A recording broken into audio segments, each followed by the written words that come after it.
പൊതുജനങ്ങൾക്ക് വേണ്ടിയുള്ള ജനസേവന കേന്ദ്രമാണ് ഇന്ത്യൻ നാഷണൽ കോൺഗ്രസിന്റെ ഓഫീസുകളെന്ന് രമേശ് ചെന്നിത്തല എം.എൽ.എ.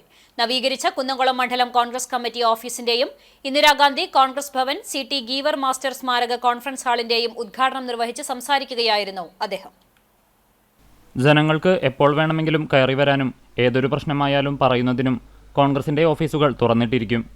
ഇടതുപക്ഷത്തിന്റെ ദുർഭരണം കേരളത്തെ പരിപൂർണമായി തകർത്തിരിക്കുകയാണെന്നും പാർട്ടിക്കാരല്ലാത്ത ആളുകൾക്ക് കേരളത്തിൽ ജീവിക്കാൻ കഴിയാത്ത സാഹചര്യമാണുള്ളതെന്നും രമേശ് ചെന്നിത്തല കുറ്റപ്പെടുത്തി.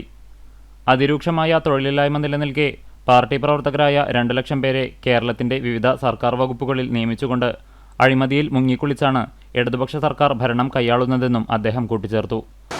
ഇന്ത്യൻ നാഷണൽ കോൺഗ്രസിന്റെ ഓഫീസുകൾ എന്ന് പറയുന്നത് ജനസേവാ കേന്ദ്രങ്ങളായിട്ടാണ് പ്രവർത്തിക്കുന്നത്. ജനങ്ങൾക്ക് എപ്പോൾ വേണമെങ്കിലും കയറി വരാൻ കഴിയുന്ന, ഏത് ആപരാധികളും പറയാൻ കഴിയുന്ന ഓഫീസുകളാണ് കോൺഗ്രസ് ഓഫീസുകൾ. ഈ അഴിമതി ഭരണത്തിൽ നിന്ന് കേരളത്തെ മോചിപ്പിക്കണം. പാവപ്പെട്ടവന്, സാധാരണക്കാരന്, അധ്വാനിക്കുന്നവന്, പാർട്ടിക്കാരല്ലാത്ത ആർക്കും ജീവിക്കാൻ കഴിയാത്ത അവസ്ഥയാണ്. അതിനെതിരായ പോരാട്ടമാണ് നമ്മൾ നടത്തുന്നത്. ആ പോരാട്ടം വിജയിക്കണമെങ്കിൽ കുന്നംകുളം ഉൾപ്പെടെയുള്ള സീറ്റുകൾ ജയിച്ചുകൊണ്ടേ മതിയാവും. കുന്നംകുളം നഗരസഭാ ചെയർമാനായിരുന്ന KP.E. യാക്കു സൗജന്യമായി നൽകിയ സ്ഥലത്ത് 1985 കോൺഗ്രസ് ഭവൻ സ്ഥാപിതമായത്. പിന്നീട് കാലപ്പഴക്കത്താൽ കെട്ടിടം ജീർണാവസ്ഥയിലാവുകയായിരുന്നു. ആദ്യകാല കോൺഗ്രസ് പ്രവർത്തകനും അധ്യാപക യൂണിയൻ ഭാരവാഹിയുമായിരുന്ന C.T. ഗീവർ മാസ്റ്ററുടെ മകൻ ഡോക്ടർ സന്തോഷ് ഗീവറാണ് കോൺഗ്രസ് ഭവന്റെ അറ്റകുറ്റപ്പണികൾ നടത്തുന്നതിനും മോടി പിടിപ്പിക്കുന്നതിനും പങ്കുവഹിച്ചത്.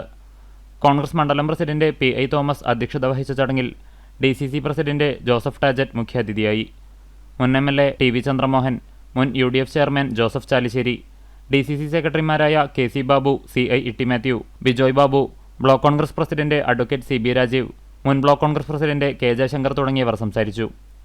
നേതാക്കളായ Biju C. Baby, Misha Sebastian, Reshma Satheesh, Jerin P. Raju, Varun Gary, Shaji Alikkal, CK Satheesan എന്നിവർ പങ്കെടുത്തു. ചടങ്ങിന് VV വിനോജ് സ്വാഗതവും മധു K. നായർ നന്ദിയും പറഞ്ഞു.